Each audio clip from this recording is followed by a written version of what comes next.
Basically, this video is a compilation of yesterday's and today's current affairs. Just because कल के newspaper में बहुत ज़्यादा करंट अफेयर्स का मटेरियल नहीं आया था, सो आई डिसाइडेड कि कंबाइंड वीडियो पोस्ट कर दूंगी मैं. So this is the reason for bringing up the compilation video. So आपका सबसे पहला टॉपिक है Aditya L1 and solar eruptions. Science and technology के पर्सपेक्टिव से ये काफ़ी इंपॉर्टेंट है. स्पेस जो आदित्य L1 मिशन हुआ था उसके एस्पेक्ट में काफ़ी इंपॉर्टेंट है. तो ऑब्जर्वेशन की अगर बात की जाए तो साइंटिस्ट जो हैं they are basically studying the spectroscopic observation of coronal mass ejection, जिसे CME कहते हैं, and solar flares using the data related to Aditya L. Instruments क्या क्या यूज़ हुए हैं? The observations are link to the visible emission line coronography, that is the VELC, primary payload on the Aditya L1, which is the primary payload on Aditya L1. Findings क्या है? Data ने analyse किया है और confirm किया है a coronal temperature of 1.8 million degrees Kelvin and a relatively lower electron density million per cubic centimeter. During the observed event, a CME was studied which increased its speed from 270 million to 370 million kilometers per hour. अब इसमें UPSC relevance क्या है with respect to the competitive exams, prelims, mains. तो आपका अगर हम बात करें तो एस्पेक्ट आदित्य L1 मिशन, ये इंडिया का first space based solar observatory mission है. It is placed in a halo orbit around the sun earth. L1 point पर ये प्लेस्ड है. L1 का फुल फॉर्म लैग्रेंजियन पॉइंट्स है, पॉइंट 1 है. The L1 point offers uninterrupted view of the sun. VELC payload. VELC payload है क्या? Basically ये एक ऑकल्टिंग कोरोनोग्राफी डिज़ाइंड पेलोड है.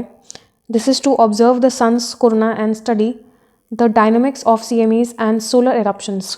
It uses spectroscopy. स्पेक्ट्रोस्कोपी के बारे में थोड़ा सा डिटेल्ड में आप पढ़ लीजिएगा, डेफिनेशन या थोड़ा सा डिटेल में. To measure the parameters like temperature, velocity and density of the coronal plasma. Then जो की टेक अवे है that is with respect to solar phenomena. So coronal mass ejection which is a massive burst of solar wind, plasma and magnetic fields from the sun. They are main drivers of severe space weather. Solar flares क्या होती हैं? Basically solar flares are sudden intense flashes of increased brightness on the sun's surface. Now if we talk about the space weather, understanding these phenomena is crucial for space weather forecasting.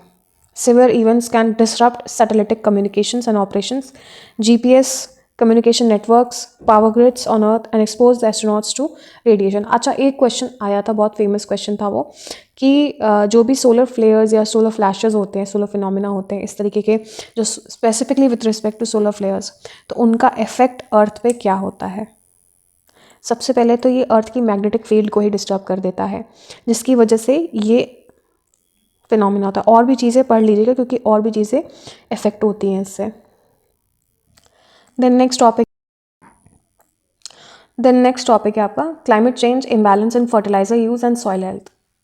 ये GS1 के context में important है and GS3 के context में important है. GS1 में geography and GS3 में environment and agriculture के कंटेक्स्ट में काफ़ी इंपॉर्टेंट है. सो अगर हम की टेकअवेज की बात करें, क्या इससे हमको मिल जाता है with respect to ICAR study, तो कोर इशू क्या है? There was a study by ICAR, that is Indian Council of Agricultural Research, जो कि हाईलाइट करता है that climate change and the imbalance use of chemical fertilizers are severely impacting the soil organic carbon content in the Indian soils. Now, if we talk about the fertilizer imbalance, the non-judicious application of fertilizers, particularly the skewed ratio of nitrogen N, phosphorus P, and potassium K, is a major contributor to soil nutrient deficiencies.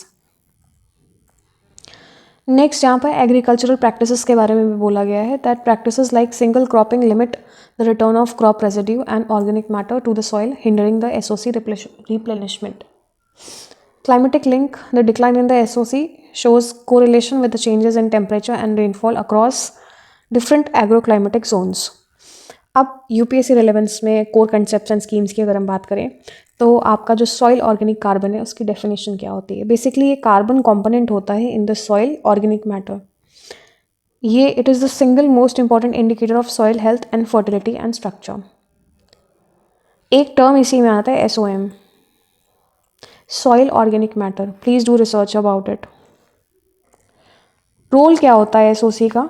Climate mitigation. SOC is a massive carbon sink. तो its depletion releases carbon dioxide, a green house gas, into the atmosphere. अगर ये deplete हो जाएगा soil में तो definitely huge amount of carbon dioxide would be released. Water security enhances soil water retention capacity, crucial for drought resistance. तो ये enhance करता है सॉइल वाटर रिटेंशन कैपेसिटी को. Nutrient cycling essential for slow release of nutrients to plants. Now, if we talk about the fertilizer imbalance, the ideal NPK, that is these are the components of fertilizer. ये इसी ratio में रहते हैं क्योंकि question में एक बार या तो पीसीएस में या आईएएस में पूछा जा चुका है कि किस रेशियो में क्या आइडियल रेशियो है फर्टिलाइज़र के लिए. जो फर्टिलाइज़र आपके प्रोड्यूस किए जाते हैं उसमें जो रेशियो गवर्नमेंट द्वारा बताया गया है वो आपका 4:2:1 रेशियो ही बताया गया है. लेकिन दीज आर ऑफनली skewed due to the policy subsidies and farmer practices. So इसकी वजह से सॉइल डिग्रेडेशन होता है, डिक्रीज यील्ड होता है एंड वाटर पोल्यूशन भी काफ़ी हद तक हो जाता है. अब इन चीज़ों से डील करने के लिए गवर्नमेंट स्कीम्स कौन कौन सी आई हैं? तो आपका सॉइल हेल्थ कार्ड स्कीम बहुत ही फेमस स्कीम है. Basically, this advises farmers on the nutrient deficiencies, optimal fertilizers used to correct. They will basically tell the optimal fertilizers uses जो कि करेक्ट करेंगे NH2PH2K के रेशियो इम्बैलेंस को. Next आपका है परंपरागत Krishi Vikas Yojana. Promotes organic farming to restore the SOC and soil vitality. Transparency next आपका topic है, ये इसी में आता है. Transparency in religious institutions. ये पॉलिटी एंड गवर्नेंस के एस्पेक्ट में काफ़ी इंपॉर्टेंट है. जीएस पेपर 2 में आपका आ जाता है. सो बेसिकली यहाँ पर सुप्रीम कोर्ट की रूलिंग आई है जो which underscores the principle that religious institutions and their office bearers must maintain transparency and fairness in their financial and administrative dealings. Next, the Supreme Court has talked about the accountability. The ruling is an affirmation that management of vast public resources or donations under the religious trust is subject to accountability and the rule of law. Judicial scrutiny. The judiciary has right to scrutinize the secular aspect of the management of religious institutions to ensure that no mismanagement or malpractices occur. तो यहाँ पर judicial scrutiny की भी बात इसमें की गई है जो कि एक बहुत इंपॉर्टेंट पॉइंट निकल के आता है आपका यूपीएससी में. अब पॉलिटी एस्पेक्ट में देख लेते हैं कि क्या important. Article 25 guarantees freedom of conscience and free profession practice and propagation of religion. However this freedom is subject to public order, morality and health and the provisions of Part 3. Article 26 guarantees the freedom to manage religious affairs for religious denominations, specifically the right to administer property in accordance with the law, providing the basis for state regulation of secular financial management. Next, they are talking about separation of powers. SC's intervention highlights the fine line between protecting religious autonomy and ensuring the public accountability and good governance in the secular aspect of religious trust. What are the reforms needed? Judicial pronouncements are key drivers of internal reforms in the institutions like the temple trust or the Waqf boards, ensuring that the funds are utilized strictly for the intended religious or charitable purposes. So this is very important. Next topic है आपका India Bhutan bilateral relations. अब ये international relations के context में बहुत important है. King Jigme सिंगे Wangchuck K4 जिसे कहते हैं, the former king who is celebrating his 70th birthday, he is widely respected in India and is a key architect of the modernization of the Bhutanese monarchy and the strong bilateral relations. So basically, King Jigme Khesar Namgyel Wangchuk, that is K5. I'm sorry, I cannot pronounce this name. This is so weird. The current king, who shares an equally close relationship with India, continuing the legacy established by his father, K4. So यहाँ पे basically Bhutan और India के bilateral relations के बारे में बात की जा रही है और ये इसलिए भी इम्पॉर्टेंट है क्योंकि ये कहीं ना कहीं इन्फ्लुएंस करता है इंडिया की नेबरहुड फर्स्ट पॉलिसी को. इसके बारे में भी स्टडी कर लेते हैं. So, Neighborhood First policy, the article notes that the relationship took a significant turn in 2004 when the then Prime Minister Manmohan Singh articulated the Neighborhood First policy, highlighting the Bhutan's importance. The current Indian leadership under the PM Modi has also prioritized Bhutan. So, what are the pillars of this bilateral relationship? सबसे पहले hydropower cooperation. This is the strongest pillar of relationship, often termed as the cornerstone of this bilateral relation. Key projects यहाँ पर mentioned है. So, India provides the initial capital, which is repaid by Bhutan through sale of electricity to India at competitive rates. So, ये point important हो सकता है. ये statement wise जो questions आते हैं उसमें पूछे जा सकता है. Mutual benefit. This provides Bhutan with a reliable revenue stream, turning its hydropower potential into national wealth and ensures India's energy security as well. Then next, if we talk about the development assistance, India is Bhutan's largest development and trade partner. Now, if we talk about the focus areas, assistance goes beyond the hydropower to fund infrastructure development, education and health projects, as well as the community development projects in the rural areas and monasteries. So, India is Bhutan's largest development and trade partner. This is a continuation of this only. Next come the pillar of private sector collaboration, where Indian private companies like the Tata Power and Adani Power have become involved in various projects in Bhutan, signaling a deepening of economic engagement. Next आपका आता है इसी में ही issues of national security, Bhutan strategic importance, the K4's role.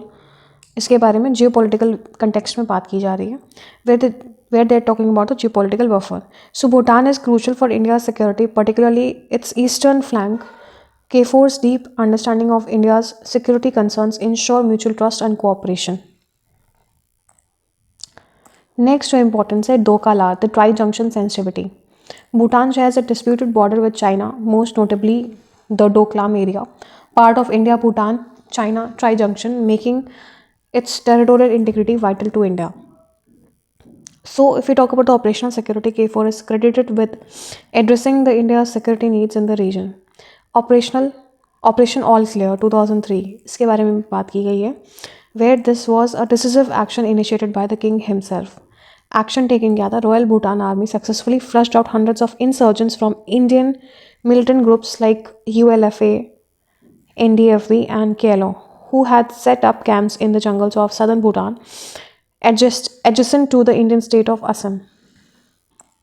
So basically, this operation, which personally involves the king, demonstrated Bhutan's absolute commitment to India's national security and its policy of not allowing its territory to be used against India. Then defense and strategic ties की भी बात की गई है, where training and military cooperation is discrete. So the RBA maintains close operational and training links with the Indian Army. Also, there is a huge aspect of border management, where both the nations cooperate closely on border management to prevent the ingress of anti-India elements to maintain peace along the shared border, especially near the Assam and West Bengal. Next जो aspect इसमें cover हुआ है, this is about the Bhutanese monarchy and democracy. ये GS paper 1 और social structure में and GS paper 2 में polity में cover up हो जाता है. So the role of monarch, the sage king model, the guided modernization. King K4 is lauded as the architect of Bhutan successful democratic transition. He voluntarily introduced major political changes, culminating into the adoption of constitution in India in 2000, not in India, constitution in 2008, and the first parliamentary elections. So the gross national happiness philosophy, though not in the image, the king's reign is synonymous with the GNH concept, which prioritizes, I'm literally sorry, my tongue slip हो रही है, which prioritizes collective well-being and happiness over the purely material economic growth. Now, if we talk about the implications for India's policy, so India views this as the stability and continued pro-India foreign policy of the monarchy as essential. The visit of Indian Prime Minister to Bhutan for the king's birthday is a significant diplomatic gesture, reinforcing people-to-people ties and high-level political alignment, which are characteristic of India's relations and its immediate neighbors. Next आपका topic है 8 central pay commission current status. So government of India has officially constituted the 8th central pay commission and approved its terms of reference. Status की अगर बात की जाए, constitute and notified by the ministry of finance. Chairperson justice Ranjana Prakash Desai, retired supreme court जज. Now if we talk about the composition, तो जो पे commission होती है उसका कॉम्पोजिशन क्या होता है? It is a 3-member panel including the chairperson who is an a part time member, जो प्रोफेसर पुलक घोष थे. चेयरपर्सन यहाँ पर थे justice Ranjana Prakash Desai. Member secretary Shri Pankaj Jain. So 3-member panel होता है. What is their mandate? The mandate is to examine and recommend changes to the pay allowances, service conditions and retirement benefits of the central government employees, including all India services and defense forces personnel. Next, constraints क्या है? Recommendations must consider the country's economic conditions and the need for fiscal prudence. ये constraints की बात की गई है. What is the expected timeline and impact of the pay commissions? तो report submission, the commission has been given 18 months. तो 18 months का समय दिया जाता है from the date of the constitution to submit its recommendation. यानी जिस दिन से उसका गठन होता है उस दिन से 18 महीने का समय मिलता है, और जो कि मिड 2027 में ख़त्म होगा. Implementation date following the historical 10-year cycle and the 7th CPC implementation January 1, 2016. The revised pay scales are expected to be implemented retrospectively from January 1, 2026.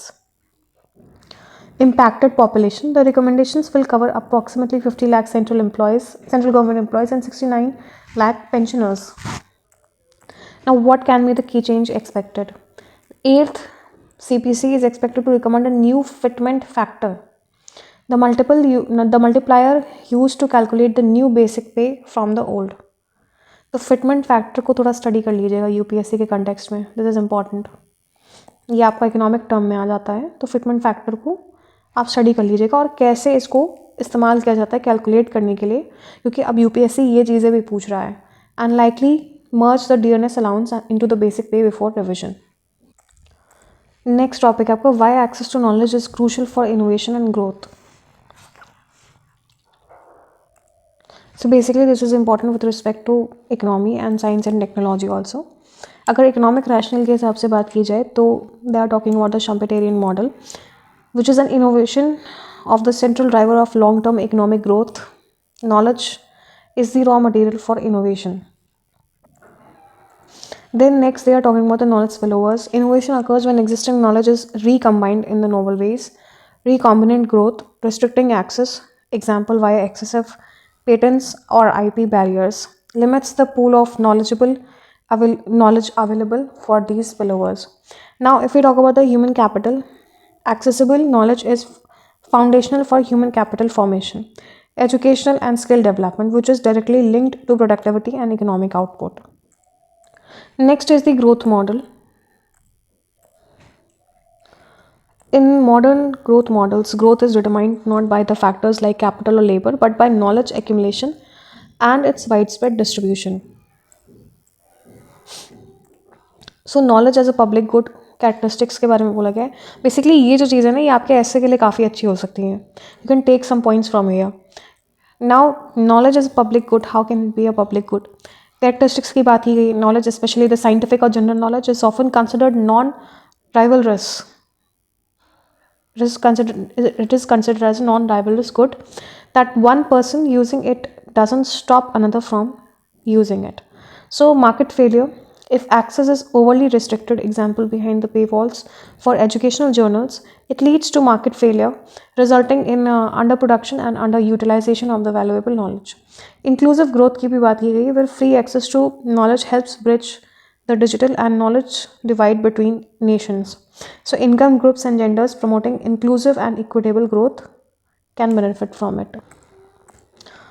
Next आपका policy implication, IPR, international intellectual property rights balance. The core challenge is to balance the rights of innovators via the patents or copyrights. तो basically जो पूरा article है, this is centered at the IPR. Ensure incentives with the societal need for broad access to fuel further innovation. Public domain की अगर बात की जाए, this is encouraging knowledge The encouraging knowledge to move into the public domain quickly benefits the economy as a whole. So, education and research and development policies must focus on making research publications, educational resources, and government data easily accessible to the researchers, entrepreneurs, and the public. Next topic है आपका the core discovery alternating magnetism. Alternating magnetism पे एक discovery हुई है. अब alternating magnetism होता क्या है? बेसिकली एक new class of magnetic order है which is distinct from the two well known types. कौन से टू वेल नोन टाइप्स हैं? Ferromagnetism and anti ferromagnetism. Significance की अगर बात की जाए तो it fundamentally alters the text book understanding of the magnetism, providing a missing link in the magnetic field order taxonomy. इसके मैकेनिज्म की क्या बात की गई है?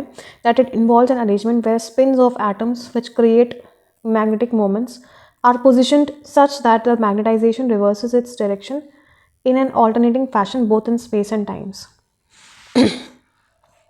Now, if we talk about the contrast with orders, ferromagnets, example the iron, all spins are aligned in the same direction, creating a strong net magnetic field. Anti-ferromagnets की अगर बात की जाए, neighboring spins are perfectly anti-aligned. Next topic है आपका, sorry not next topic, ये इसी में ही है. Contrast with the known orders.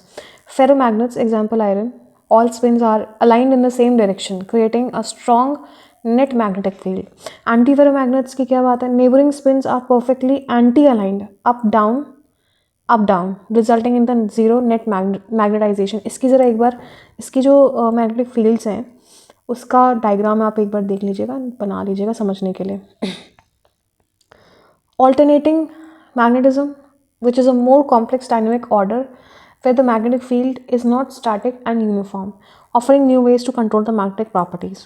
So, in science and technology implications के हिसाब से novel material design, this discovery opens the door for designing new classes of functional materials with unique magnetic, electrical, and optical properties which are not achievable with conventional magnetic orders. Spintronics, the ability to dynamically control the spin opens new pathways for the spintronic devices. So, electronics that use an electron spin in addition to its charge.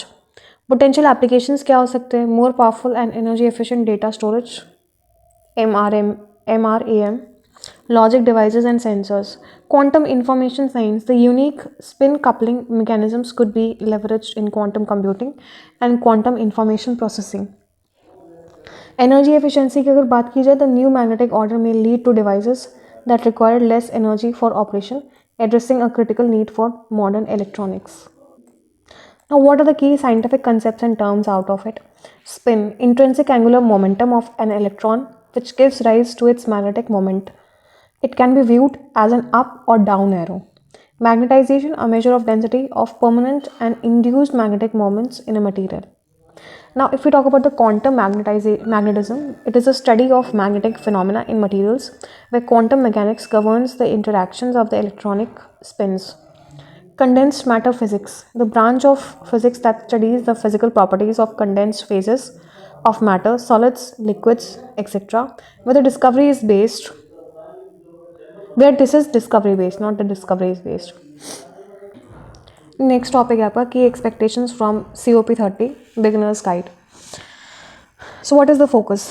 COP30, dubbed the implementation COP, that is the conference of parties, is expected to transition from discussions to tangible actions guided by the global stock take, that is the GST results. Now, if we talk about the thematic priorities, the summit will heavily focus on energy, industry, land, agriculture, trade, and climate finance.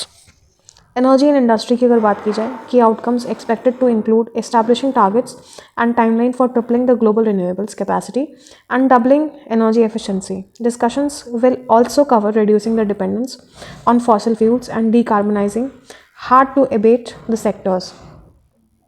Now, land use and food systems की अगर बात की जाए, attention will be on the significant emissions from the agriculture and land use, aiming for integration into the national climate plans.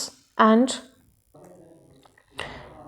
land use and food systems, attention will be on the significant emissions from the agriculture and land use, aiming for integration into the national climate plans and promoting the sustainable food system. So basically this is the continuation of previous one.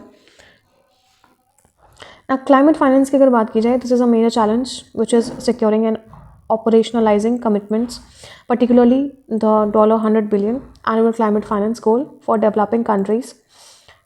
The summit needs to address the structure of global finance for a just and equitable transition. So the transition and ambition की अगर बात की जाए, this expect calls from the countries to submit more ambitions nationally determined contributions, that is the NDCs, for the next cycle. Aligning with the 1.5-degree goal, the summit is crucial for translating high-level agreements into the specific national policies. Next, a global goal on adaptation, that is the GGA discussions, that will finalize the framework for monitoring and achieving the GGA, focusing on resilience, health, food security, and poverty eradication. So this is the last topic of the day. I am literally distracted because यहाँ पर construction work चल रहा है, इसलिए मेरी टंग बहुत ज़्यादा slip हो रही है क्योंकि दिमाग कहीं और है और ज़ुबान पे कुछ और ही चल रहा है. So that is why. So pardon me for this.